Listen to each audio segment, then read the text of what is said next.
নমস্কার বন্ধুরা, তো তোমাদের জন্য আজকে আমি একটি দুর্দান্ত চাকরি সংক্রান্ত আপডেট নিয়ে চলে এসেছি, যেখানে তোমাদের স্বাস্থ্য দপ্তরে কর্মী নিয়োগ করানো হচ্ছে। তো বিশাল সুযোগ। তো তোমরা এখানে ছেলে মেয়ে উভয় আবেদন করতে পারবে। তোমার বয়স যদি এখানে 18 থেকে 40 বছরের মধ্যে হয়ে থাকে তো সুবর্ণ সুযোগ রয়েছে, এবং এখানে তোমরা একটা হিউজ পরিমাণ স্যালারি পাবে। 22,000 টাকা প্রত্যেক মাসে স্যালারি পাবে। তো বিশাল সুযোগ। তো সম্পূর্ণ ডিটেলসে আজকের এই ভিডিওটির মাধ্যমে স্টেপ বাই স্টেপ বলে দেবো কীভাবে তোমরা এখানে আবেদন করবে, নিয়োগ প্রসেসটা কী রয়েছে, যোগ্যতা কত কী প্রয়োজন, কোন পদে নিয়োগ করানো হচ্ছে, সম্পূর্ণ ডিটেলসে আজকের ভিডিওর মাধ্যমে আমি তোমাদের স্টেপ বাই স্টেপ বলে দেবো। তো অবশ্যই ভিডিওটি সম্পূর্ণ দেখবে। তোমরা যারা চাকরির জন্য অপেক্ষাশীল, তোমাদের জন্য অবশ্যই ভিডিওটি অনেকটাই গুরুত্বপূর্ণ হতে চলেছে।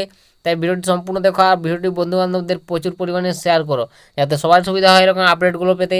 আর চ্যানেলে প্রথমবার হয়ে থাকলে চ্যানেলটিকে অবশ্যই সাবস্ক্রাইব করে রাখবে। তোমরা এই চ্যানেল থেকে পশ্চিমবঙ্গের যে কোনো জেলার যে কোনো চাকরি সংক্রান্ত ছোটো বড়ো আপডেট সর্বপ্রথম সবার আগে পেয়ে যাবে। তো বন্ধুরা, এখানে তোমাদের প্রথমে বলে দেবো তোমাদের এখানে বয়স সীমা কত কী থাকছে, এবং এখানে তোমরা কীভাবে আবেদনটা করবে। তো এখানে তোমাদের বয়স সীমাটা দেখতে পাচ্ছ, তোমার বয়স যদি এখানে 21 বছর হয়ে থাকে, 21 থেকে 40, তো তাহলে তোমরা এখানে আবেদন করে নিতে পারবে, ঠিক আছে। তো অবশ্যই সংরক্ষিত পার্টি থেকে তোমরা যারা বিলং করবে অবশ্যই বয়সও ছাড়ও পাবে।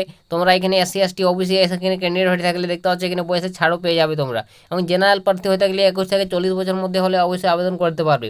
তো বুঝতে পারলে তোমাদের এখানে বয়স সীমা কত কী থাকছে, এবং এখানে বেতনটাও দেখতে পাচ্ছ তোমাদের পার মান্থ 22,000 টাকা স্যালারি পাবে। বিশাল একটা স্যালারি বলতে গেলে। তো অবশ্যই তোমরা চাইলে আবেদন করতে পারো। তো এখানে তোমাদের স্বাস্থ্য দপ্তরে নিয়োগটি করানো হচ্ছে সরাসরি। তো কোথায় নিয়োগ করানো হচ্ছে, কীভাবে আবেদনটা করবে সেটা এরপর বলে দিচ্ছি।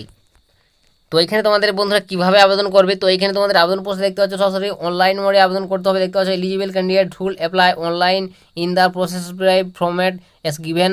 দেখতে পাচ্ছ তোমাদের অবশ্যই 8 তারিখ থেকে তোমাদের অনলাইন মোডে অ্যাপ্লিকেশন শুরু হয়ে গেছে। এখানে বলে রয়েছে ডেটটা দেখতে পাচ্ছ 22 তারিখ পর্যন্ত তোমরা এখানে অ্যাপ্লিকেশন করতে পারবে অনলাইন মোডে সরাসরি, ঠিক আছে। তো তোমাদের অবশ্যই অনলাইন মোডে আবেদন করতে হবে। 22 তারিখ লাস্ট ডেট, তোমরা এর মধ্যে আবেদন সম্পূর্ণ করে নেবে।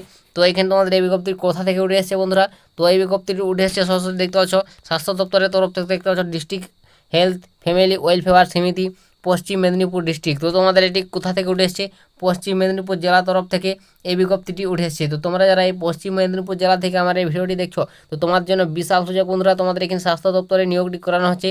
আর বাকি যারা আমার এই ভিডিওটি দেখছো অবশ্যই কমেন্ট করে লিখে জানাবে তোমরা কোন জেলা বা কোন জায়গা থেকে ভিডিওটি দেখছো। অবশ্যই তোমাদের যদি জেলার এরকম চাকরি সম্বন্ধে আপডেট উঠে আসে অবশ্যই আমি তোমাদের সামনে ভিডিও দিয়ে দেবো। তাই তোমাদের বন্ধুরা জেলার নামটা কমেন্ট করে লিখে জানাতে ভুলো না, ঠিক আছে। তো তোমরা পশ্চিম মেদিনীপুর জেলা থেকে থাকলে অবশ্যই এখানে বন্ধুরা আবেদন করতে পারবে। তো এখানে তোমাদের আবেদন করতে গেলে কত টাকা চার্জ দিতে হবে, তো এখানে দেখতে পাচ্ছ অ্যাপ্লিকেশন ফিস তোমাকে 100 টাকা দিতে হবে, ঠিক আছে। এখানে বলা রয়েছে সাপ 100 টাকা দিয়ে তোমাকে আবেদন করতে হবে তুমি যদি জেনারেল বা ওবিসি ক্যান্ডিডেট হয়ে থাকো, এবং তুমি যদি এসসি এসটি এসব ক্যান্ডিডেট ফিমেল ক্যান্ডিডেট হয়ে থাকো তো তোমাকে 50 টাকা দিয়ে আবেদন করতে হবে। তো এইভাবে তোমাদের অ্যাপ্লিকেশন একটা ফিস চাওয়া হয়েছে। তো বুঝতে পারলে তোমাদের অ্যাপ্লিকেশন ফিস কত কী থাকছে।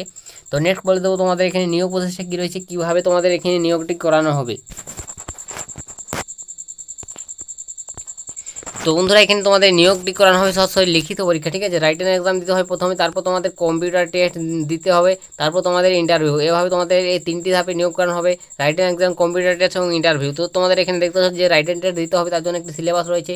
দেখতে পাচ্ছ তোমাদের অবশ্যই দেখতে পাচ্ছ ক্লাস 10 লেভেলের তোমাদের প্রশ্ন করানো হবে, 5 নম্বর থাকবে। ক্লাস 12 লেভেলের প্রশ্ন করানো হবে, 10 নম্বর থাকবে। গ্র্যাজুয়েশন লেভেলের প্রশ্ন থাকবে, 15 নম্বর থাকবে। কম্পিউটার টেস্ট থাকবে 70 নম্বর, টোটাল থাকবে 100 নম্বর। তো 100 নম্বরে তোমার টোটাল পরীক্ষা দিতে হবে।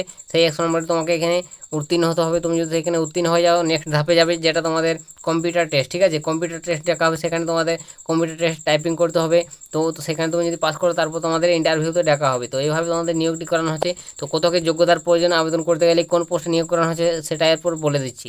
বন্ধুরা, তোমাদের যোগ্যতারও এখানে সাবসাব উল্লেখ রয়েছে, দেখতে পাচ্ছ। তো তোমাদের এখানে যোগ্যতা বলে দিচ্ছে অবশ্যই graduation from any required university. অবশ্যই তোমাকে গ্র্যাজুয়েশন পাস করতে হবে যে কোনো ইউনিভার্সিটি থেকে, এবং এখানে অবশ্যই ওয়ার্কিং নলেজ থাকতে হবে, কম্পিউটারে কাজ করার MS Excel MS PowerPoint এসব তোমাকে জানতে হবে, ঠিক আছে। কাজ করার অভিজ্ঞতা থাকলে তোমরা এখানে আবেদন করতে পারবে। এবং এখানে তোমাদের যে পোস্টটাতে নিয়োগ করানো হচ্ছে সেটা তোমাদের হচ্ছে ব্লক ডাটা ম্যানেজার।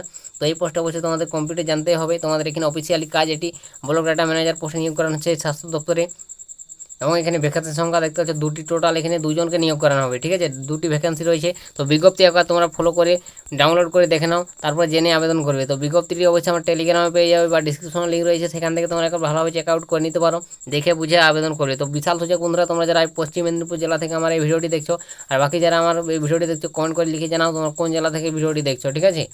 তো আজকের ভিডিওটা এতটাই বন্ধুরা, দেখা হবে নেক্সট ভিডিওতে। তখন সবাই ভালো থাকবেন এবং সুস্থ থাকবেন। আর যদি কিছু জিজ্ঞাসা থাকে কমেন্ট করে লিখে জানাবেন।